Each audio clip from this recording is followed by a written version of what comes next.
न'खरनिखाय बिगुमैनिखाय जेबो बुंला नामा बाथ्रा होनना बुंदों दा आङो दिनै बे सोमोन्दोखौ लानानै बुंनो लुगैयो आरोखि दा दिनै आंथ' एखेबारे बिटिसि सुक्तिखौ मोजां होननानै बिटिआर सुक्तिया गाज्रिथार होननानै आंबो अनेकबार स्टेटमेन्ट होबाय थादों जों बुंबाय थादों दा बिसोरनि बेरेखा बुंनाय लोगो लोगोनो आंखौबो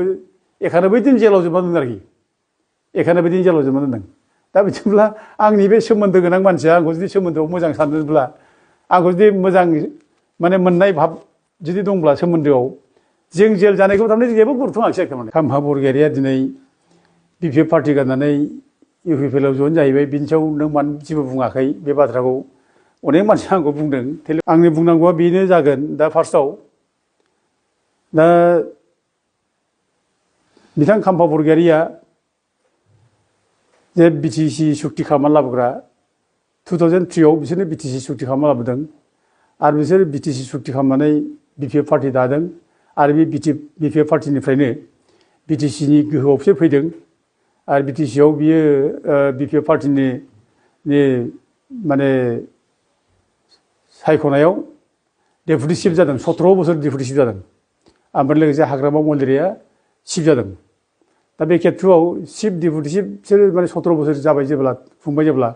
बे समावथ' बिसोर खुनु फारागानो गैयामोन जेबो डिफारेन्स गैयामोन बिसोरो ज' मावलायदों ज' थालायदों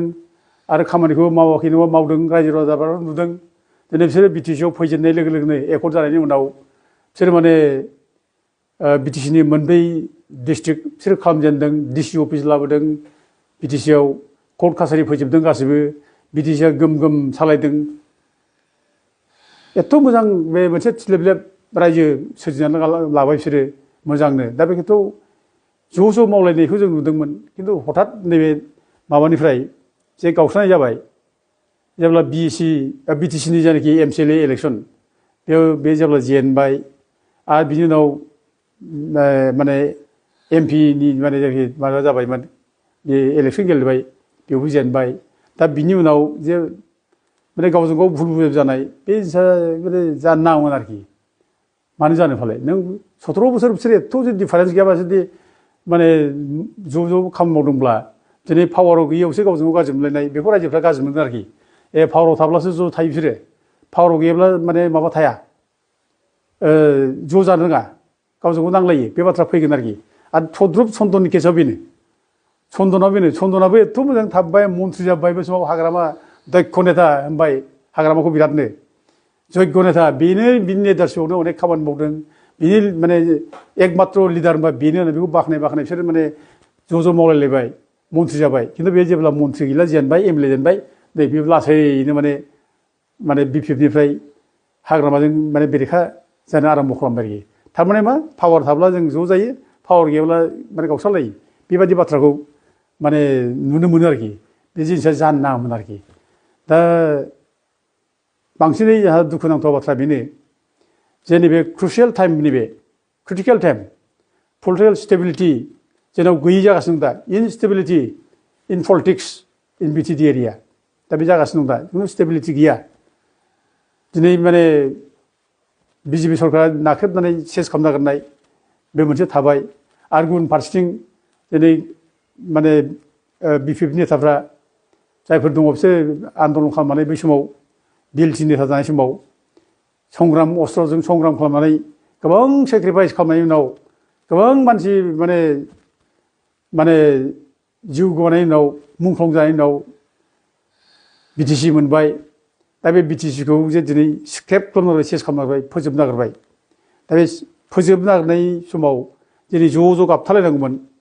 बे मोनसे इनस्टेबिलिटि मोनसे पलिटिकेल सिटुएसनाव बिसोर ज' थानानैसो दिनै गाबथानांगौमोन दा दिनै बिटिसिखौ बोरै लाखिनो बेनि थाखाय ज'सो मावनांगौमोन दा दिनै बिसोरो बिटिसिखौ लाखिनायनो ज' मावनो नागिरै दिनै बिसोरो दिनै गावस्रालायबाय आरो गावस्रादों ओरैबायदि माने दुखुनांथाव जे गावसोरनो दाय होबाय जे बिटिआर सुक्तिया मोजां नङा बिटिआर सुक्तिया बिराद गाज्रि बे बिटिआर सुक्तिनि गेजेरजों बिटिसि सुक्तिखौ सेस खालामसै बे बाथ्राखौ गावसोर बुंदों जोंबो बुंदों न' दाउट जोंबो नंगौ खोथाखौ बुंदों आरो बिसोर नंगौ खोथाखौ बुंदों आरो जों नंगौ खोथाखौ जोंबो माने एकमत जायो दा गावसोरनो बुंदों बिटिआर सुक्तिया मोजां नङा बिटिआर सुक्तिनि गेजेरजों बिटिसिखौ सेस खालामसै बे बाथ्राखौ बुंदों आरो लोगोसे प्रमद बर'आ जेबो मावनो हायाखिसै बे 5 बोसोराव बे बाथ्राखौ बुंदों आरो गुबुन फारसेथिं प्रमद बर'आ बिराद रायदों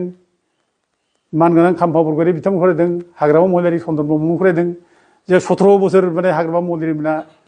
제부 마오의 캄파 보르게리면 하지 뭐의 저 주아 정진 당등 저 렁라잘라 진 당등 이제 어नेक 라이등 실고 가지가지 갖다 먹든 다디네 마트라즈 예배 프로스노 벤자바이 디네 비에 프로모를 보러와 버리 해면 자게 마트라 비아르기 프로모로 버리면 자게 예 토라이베 프로모로는 실고 프로모로와 가지가지 갖다 먹바이 비라네 디네 비에 프로모를 보러와 버리면 자게 안능선의 비치 숙지야 비란 보장 비치야 숙지야 비란까지 나봉바이 답이 비치야 숙지까지 한날 봉래 만치야 비치야 숙지 임플리먼트 खालामना होग्रा मानसिजों बोरै लोगो जाहैखो बाथ्रा बे दिनै खोब साननो गोनां बाथ्रा जाबाय आरोखि आरो दिनै बेल' नङा माने मोननैसो उदाहरन बे बिटिआर सुक्तिनि माखासे क्लजखौ माने खोब डेट्रिमेन्टेल होननानै हाइकर्टआवबो चेलेन्ज खालामनाय जादों पिआइएल केस जादों दा बे केस होग्रायाव चन्दन ब्रह्म दङ खाम्फा बरगयारि दङ जोंबो दङ जोंबो होदों दा बे केस होनायनि जोंखौ एबसुआ बिराद फुथ्ला सावबाय एखेबारे जुफ्ले जुफ्ला खालामबाय जोंनि मुर्ति बानायनानै दा मानगोनां खाम्फा बरगयारि बिथांखौ सावदों जुफ्ले जुफ्ला खालामदों दा दिनै एथ' खालामजानायनि उनावबो दिनै माबोरै बे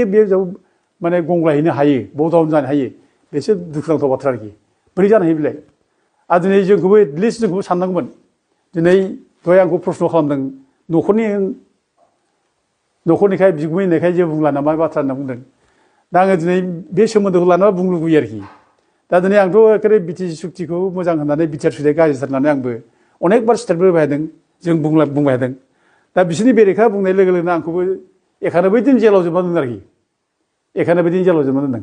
दा बिदिब्ला आंनि बे सोमोन्दो गोनां मानसिया आंखौ जुदि सोमोन्दोआव मोजां सानदोंब्ला आंखौ जुदि मोजां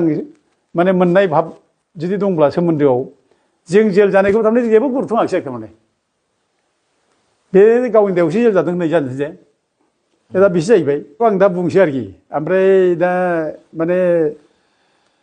जोंहा खुनु दाम गैला खुनु जोंनि माने जों माने माबा जादोंब्ला दायआ गावनिखा बे दाय मावनायखौनो बे जेल जादों होनजानाय जाबाय बे आरोखि ओमफ्राय आं बेयावनो बुंनो लुबैदों आरोखि जे दिनै बे जे इउपिपिएलआव थांदों इउपिपिएलआव जे जयेन जाहैबाय बिनि खारनखौ आरोखि दा बे मानो थांखो बिनि खारनखौ फार्स्टआव आं बेखौ बुंगोन गावनि बिदा फंबाय बाय बाहागि खुरमा गुस्थिखौ दुखु दाहायाव दोननानै मेगनाव मोदै सग'नानै माने जाथियाव माने बुथारलायनाय लाबोनानै रायजो सासन खालामना दोंबा बे रायजोआव खुनु सुख जाया नोंबो सुख मोननाय नङा आरोखि आं दिनै बे मानगोनां खाम्फा बरगयारि ओमफ्राय चन्दन ब्रह्मखौ बुंनो लुबैयो आरोखि बेखौनो भगवत गीतायाव बुंदों आरोखि न स श्रेय अनुपच्चामे हत्या सजन भाबि न खांखे बिजयं कृष्ण न स रायजो सुखानिस नों खुनुदिन सुख जाया आरो बे रायजोआव खुनुदिन सुख जाया नों गावनि बिदा फंबाय बाय बाहागियाव बिदि दुखुआव दोननानै बिदा फंबाय बाय बाहागि न'खरनि खुरमा गुस्थिनि जाथिनि साननायनि बेरेखा खालामोब्ला खुनुदिन सुख जाया बे नों जेराव एखेबारे बिटिआर सुक्तिया मोजां नंथारा मिथिखाबाय प्रमद बर'आ मोजां मानसि नङा बिसोरो थगायगासिनो सानफ्रामबो बेखौ जों जेराव मिथिगासिनो दं दिनै बोरै थांखो बिजोंलाय दिनै एबसुनि नेता दिफेन बर'मोन बादि मानसि थगायसुला एखेबारे बिसोर थगायसुलासिनो रावबो गैया बर' जाथियाव दा दिनै बिसोरजों बोरै माने बेयाव हान्थु बोरै फरायहैखो बोरै थांखो मानो थांखो दा बे थांनाय खारना बेनो जे आङो जा मिथिदों बेखौ मिथिनायाव जे जेब्ला एमपि इलेक्सन जेननायनि उनाव बेहा गोबां रिन जादोंमोन होननानै आं बेखौ खोनादों आरोखि आं मिथिगौ आरोखि रिन जादों बेहा थाखा फैसा गैला थाखा फैसा रिन जालांबाय दा बे जेब्लानाखि बिदि जालायनानै बोराबनानै थालायलाय जायो बे बोराबनायाव हयथ' हाग्रामाया माबा मोनसे खोथा बुंदोंमोन बेखौ दा बिनि सायाव बे बोराबनानै थादों दा थेवबो ज' जाफिनलायबायमोन बिसोरो ज' जाफिनलायबायमोन मिलायफिननांगौ ज' जानांगौ होननानै ज' जाफिनलायबाय ओमफ्राय बिनि जानाखि माबा फैसा खरस जानाय रिन जानाय एमपि इलेक्सनाव बेखौ हरफिनसै होननानै हाग्रामाबो बेखौ रेडि जाबायमोन आरो गावबो बेखौनो आसा खालामनानै दंमोन जोंना बिथां खाम्फा बरगयारिबो आसा खालामबायमोन जे फैसाखौल' हरफिनथोंसै बिदि मोनसे रिन सुख'बानो जासै बेबायदि मोनसे दंसैमोन आरोखि आरो बे बाथ्राया आंनि नंखाथार नङा ब्लकनि मानसिफ्रा गासिबो मिथिगौ गावनि माने चिरां दुवार्सनि ब्लकनि मानसिफोर गासिबो मिथिगौ फिन सिगाङावबो रायलायदों बिसोरजोंबो रायलायदों जे माने फैसा हरनो होननाय हराखिसै दाबो रिन सुख'नाय बाथ्रा दा दिनै बाथ्रा बेमोन आरोखि दा दिनै रिन सुख'नाय बाथ्राखौ जुदि माने हाग्रामा महिलाया बुंदोंमोनब्ला नेयोमोन ना एसे टाइम दंमोन ना नेयोमोन ना बेनो जुदि गिदिर बाथ्रा मोनब्ला आरो रायज्लायनायनि गेजेराव थि खालामना लामोन बेखौ खालामाखिसै नैबे 15 तारिख फेब्रुवारियाव होनाय खोथामोन आं खोनानायाव आरोखि 15 तारिख फेब्रुवारियाव माने हाग्रामा महिलारिया बेनो ऋण सुख'नो थाखाय फैसाखौ हरगोन आरो फैसायाबो फिसा फिसौ फैसा नङा गिदिर फैसा आरोखि खोनानायाव खोब गिदिर फैसा आरो खोनानायाव आंनि खुगाजों सुगां खोनानाय गिदिर एमाउन्ट हरनायनि बाथ्रा बुंदों आरोखि दा होनबाथ' मोजाङानोमोन आंथ' मोजां मोनदोंमोन होनबाथ' मिलायसिगोन जेब्ला मोजां जाबाय बेखौ जों सानदोंमोन खिन्थु बेथ' जायाखिसै खोब दुखुनांथाव दा बेखौ मा बुङो बे फैसा नाय थांदों होननानै दा बुंनोसै दा ब्लकनि मानसियाथ' बेखौसो बुङो दा ब्लकनि मानसिया गावनि ब्लकनि मानसिया बुङो थाखानि ब्लकआव थांदों फैसानि थाखाय थांदों होननानै थारमाने हाग्रामाया जेसेबां फैसा दादों बेखौ फसायाखिसै दा बांसिन फैसा मोननायखाय थांबाय बेबायदि मोनसे आल'सना दिनै जानो हागौ आरोखि मानो बिदि बुंजानो फालाय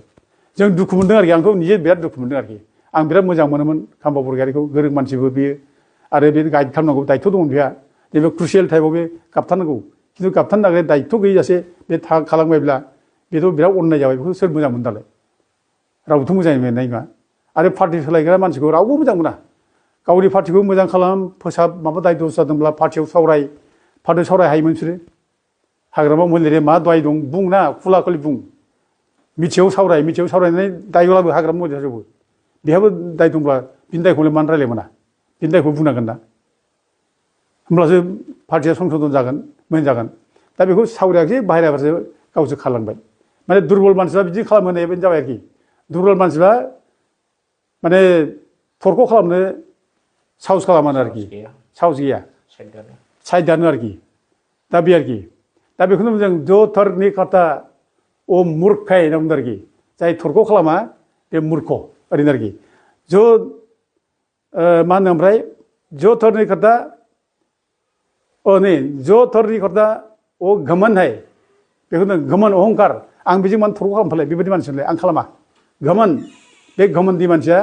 अहंकार मानसिया थरख' खालामा ओमफ्राय मोनसे बुंदों जो थरनि खाता अ मुर्खाय जाय थरख' खालामा बे मुर्ख मानसिया थरख' खालामा होनना बुंदों आरो मोनसे खोथा बुंदों जो थर खरनैखा नै साहसनि खोथा अ बे होनदों बे बान्दा आरोखि गुलाम ये गुलाम हाय होनदों जो थर खरनैखा साहसनि खोथा अ गुलाम हाय थर खालामो जायफ्रा साहस खालामा बे गुलाम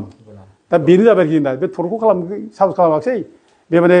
सिङाव माने आथिं हमनानैबाबो सोरनावबा थाहैगोन आरोखि बे गुलाम जोंनि आखला बिदि जागासिनो दा जोंनि नेताफोरना दा बे बाथ्रा बुंनाया आंनि बाथ्रा नङा बेखौ भगवान बुद्ध गौतम बुद्धआ बे बाथ्राखौ बुंदों आरोखि बे जोबथियाव मोनसे सोंथि सार खाम्फा आरो चन्द्रमोना बिपिएफ नागारनायाव बिपिएफआ दुरबल जाबाय होनना सानो नामा बेथ' माने पार्टिया सम सम बिदिनो अनेक पार्टियाव नुयो जों पार्टि लिडार सोलायनाय गारनाय थांनाय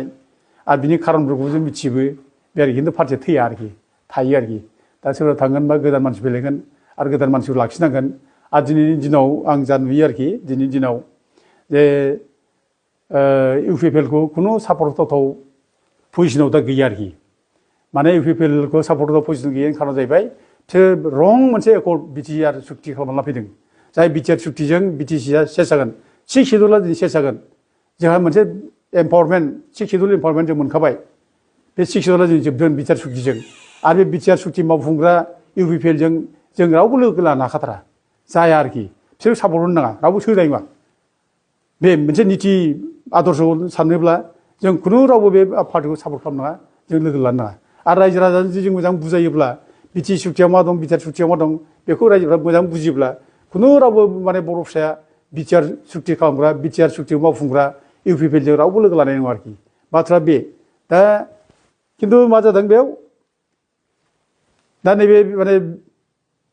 बिटिआर सुक्तियावथ' जेबो गैला बिसोर मावग्रा सापर्ट खालामनांगौ जाबाय दा खिन्थु हाग्रामा महिलारिफोरा बिराद मोजां थानो नामा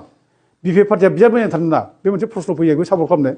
दा जिनिसा बे सिटुवेसनाव ओरै जादों दा बे सिटुवेसनाव जोङो दा अल्टारनेटिभ इउपिपिएलनि अल्टारनेटिभ जोङो दा रावखौ नुहुराखिसैबो रावबो दा गैया दा गोदान पार्टिबो जों दानो हाया गोदान पार्टि बानायनानै जों जि खालामब्ला जों जाथिनि गेजेराव गुलाय गुजाय जागोन नांलाय खमलाय जागोन बारा जागोन गथिखे बे समाव जों मोनसे गोदान सिन्था खालामनानै पार्टि दालायनाय मानाय खालामनो हाया गथिखे नों जा पार्टि दं दा हाग्रामाया जितु डेमेजबो खालामाखै जेनेबा बिपिएफ पार्टिया 6 शेड्युलनि स्ट्राक्चारखौ डेमेज खालामाखै बिसोर नस्थ' खालामाखै जेब्ला किसु भुल जादोंब्लाबो बेखौ जुदि फोसाबलायनानै जुदि बेखौनो बिसास खालामनानै मावोब्ला जोंहा दाबो माने मोजां मोनसे जों माने बिटिसि खुंथाय जों मोननो हायो आं दा बेखौसो लुबैयो जे जोंनि रायजो राजाफ्रा बयबो ज' जाफिनलायनानै ज' थालायनानै बिपिएफआवनो फै आरो बिपिएफआ मोनसे संशोधन खालामनानै ला माबा मोनसे भुल दंब्ला बेखौ सुद्रायनानै ला बिनि गेजेरजों सोरखिलां जों बेखौसो लुबैयो आरो बिदि सोलियोब्ला बिपिएफ पार्टिया दुरबल जानायनि खुनु बाथ्रा गैया मानो बिपिएफखौ रावबो मोजां मोनखाथारला दा